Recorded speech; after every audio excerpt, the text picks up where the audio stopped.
Hi friends, யுகாதிக்கு மறாவது நாள். இது ஒஸ்தடுக்குன்னு சொல்லுவாங்க. இன்றைக்கி தான் நாங்கள் கறி செய்வோம். உகாதி அன்னைக்கு செய்ய மாட்டோம். உகாதி அன்னைக்கு ஸ்வீட்டு தான். அது ஏற்கனவே வீடியோ போட்டிருக்கேன். காலையில் பிரேக்ஃபாஸ்ட் என்னன்னு பார்த்தீங்கன்னா, மட்டன் குழம்பு, நல்லா சாஃப்டான இட்லி, இது ரெண்டு தான் வச்சு நாங்கள் காலையில் பிரேக்ஃபாஸ்ட் பண்ணியிருந்தோம்.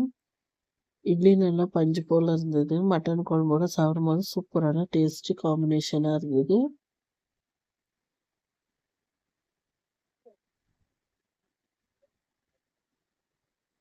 இட்லியும் குழம்பும் ரொம்ப சூடாக இருந்ததுனால என்னால் புட்டு இட்லி சாப்பிட முடியல. அவ்வளோ சுட சுட இருந்தது. பார்த்தீங்கன்னா மட்டனுமே நல்லா பஞ்சு போல் வெந்திருந்தது. மத்தியானத்துக்கு என்னென்ன ரெசிபின்னு பார்க்கலாம். மத்தியானம் வாழை இலை போட்டு தான் சாப்பாடு அரேஞ்ச் பண்ணியிருந்தோம். பசங்க ஃப்ரெண்ட்ஸ் எல்லாம் வந்திருந்தாங்க. அதனால சுட சுட சாதம்,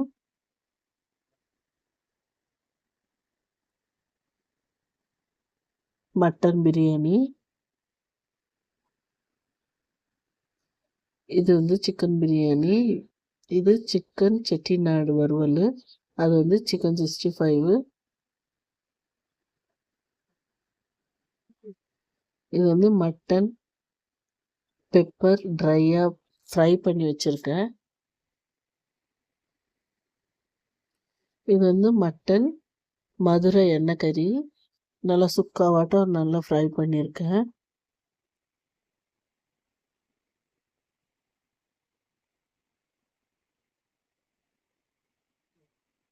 இந்த கப்பில் இருக்கிறது தயிர், இது சிக்கன் சிந்தாமணி,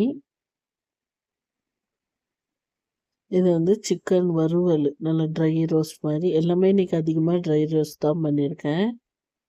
காலையில் வச்ச மட்டன் குழம்பு, மறாவது நாள் சனிக்கிழமைன்றதுனால எல்லாமே நான் கொஞ்சம் கொஞ்சம் தான் செஞ்சுருக்கேன். அப்புறம் பார்த்தீங்கன்னா ஸ்வீட்டுக்கு நேற்று செஞ்ச உப்பட்டு, ஆனியன்னு, குக்கும்பரு, இதில் எக்கு மட்டும் மிஸ்ஸு வேணான்ட்டாங்க. அதனால் எக்கு நான் பாயில் பண்ணலை.